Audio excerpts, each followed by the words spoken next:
Lesson 2.3, expanding logs. Now we're going opposite, and instead of condensing them into a single log, that's how our problems are going to start, and they want us to expand them completely using the properties. And here's the properties again.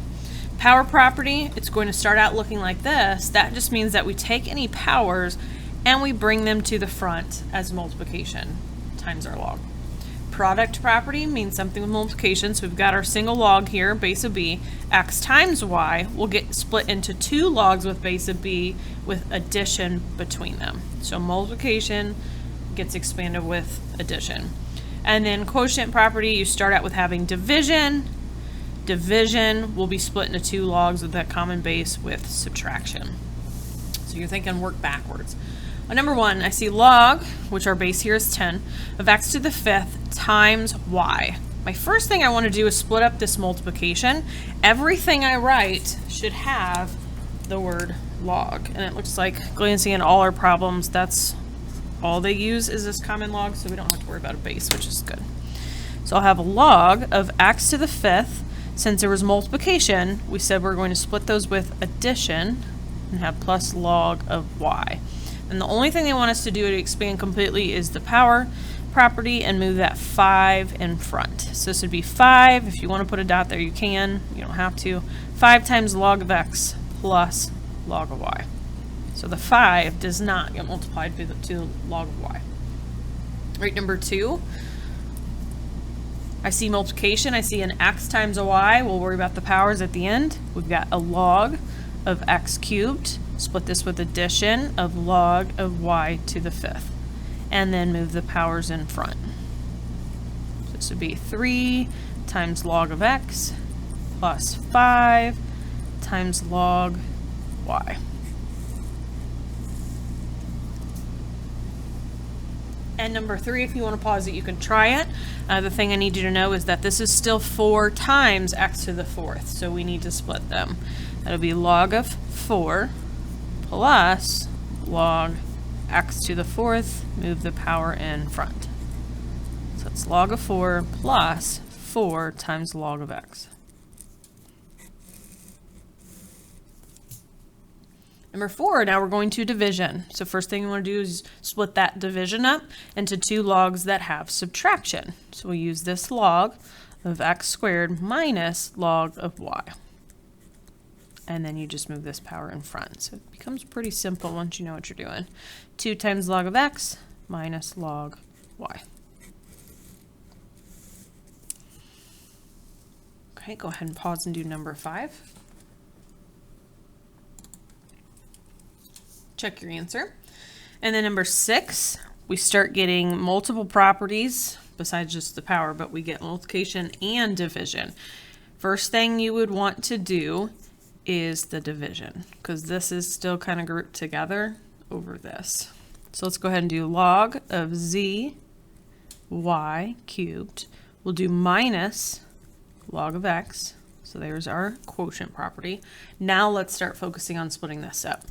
We've got multiplication here, so I'll split that into log of z.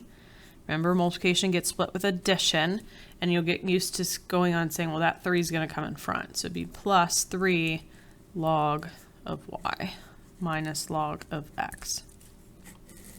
So look how we've got 3 logs that got put together with multiplication over this. So you can kind of check to make sure it looks like it would condense correctly. Number 7 is a little different because now we've got all this stuff here on the bottom. So that subtraction that's going to happen when I split this quotient is going to apply to everything down here. Okay, so let's go ahead and follow the same steps as number 6. We'll use subtraction first. It'll be log of z squared minus log of x y to the 4th. Okay, I know I can expand this by moving the 2 in front. Minus, I'm going to do parentheses here because all of this has to get that negative. So I'll put log of x, and then remember, since it's multiplication here, we'll have plus log of y to the 4th power, but I'm going to move it here. Okay, so I think Delta Math will take that answer if you want, or you could distribute the negative so you don't have parentheses. It would be 2 times log of z. That would be minus log of x minus 4 log y. So those minus signs are telling me that, hey, those things are going to be in the denominator this time. All right, number 8, anything with radicals, go ahead and change them to have a power. So this square root of y is really y to the 1/2 power.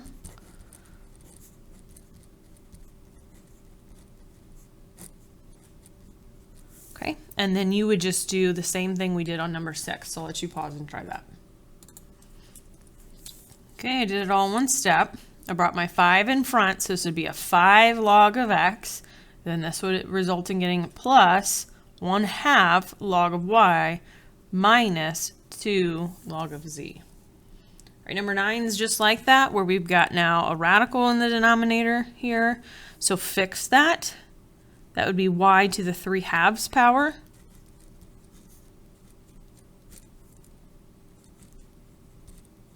And then treat that just like number 7, how we had multiple, or I can even say multiplication in the denominator. So go ahead and try that one. Okay, should be log of z minus 3/2 log of y, and then minus 2 log of x. If you feel good, you don't have to do number 10. It's kind of the same thing. I'll go ahead and show that answer just so if you want the extra practice, you can do it. And there it is. So make sure you have subtraction of log of y and subtraction of 5 log of z. Okay, there are 2 more problems that we need to do.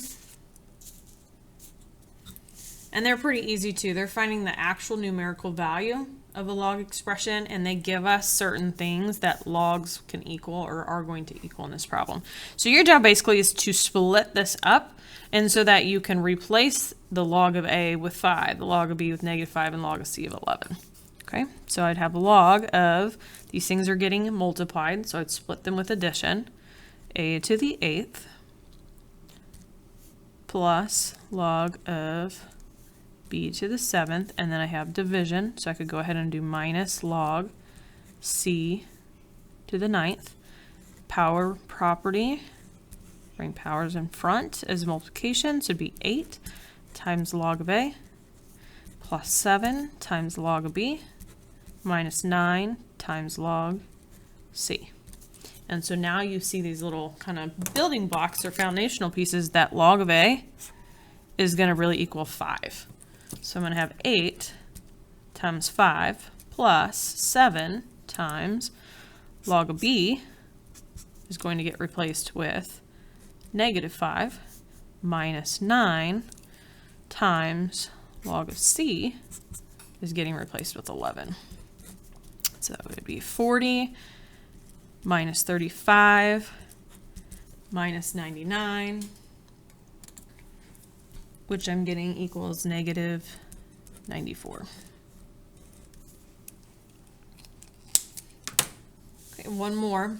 If you want to try it on your own, you can. I would suggest still listening to my explanation down here. So we need to go ahead and rewrite this real quick. Log of b to the 8th divided by, so this would be a to the 8/3 and times c to the 8/3. So then your job is to, or if not condense it, is going to expand it so that you can get these little building blocks or these foundational pieces here and be able to replace. So why don't you try this one from here? Okay, so you get to here. This I'm going to do in my head. So remember, this is really 15 over 1. So really I can reduce 15 divided by 3. That's a 5. So I'm doing -8 times 5, which is -40. And this is another 15 divided by 3. That's 5, which is -8 times 5, or -40. So that's 3 -40s, which would be -120. And there you go.